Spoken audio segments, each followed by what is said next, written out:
Ang mabuting balita ng Panginoon ayon kay San Juan. Papuri sa iyo, Panginoon. Noong panahong iyon, nagtalo-talo ang mga Hudyo.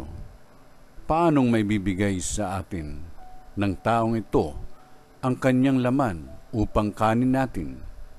Tanong nila. Kaya't sinabi ni Jesus, tandaan ninyo, malibang kanin ninyo ang laman ng anak ng tao at inumin ang kanyang dugo, hindi kayo magkakaroon ng buhay. Ang kumakain ng aking laman at umiinom ng aking dugo ay may buhay na walang hanggan, at muli ko siyang bubuhayin sa huling araw. Sapagkat ang aking laman ay tunay na pagkain, at ang aking dugo tunay na inumin. Ang kumakain ng aking laman at umiinom ng aking dugo ay nananahan sa akin at ako sa kanya.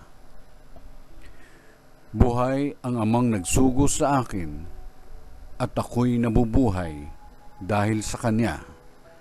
Gayon din naman, ang sino mang kumain sa akin ay mabubuhay dahil sa akin.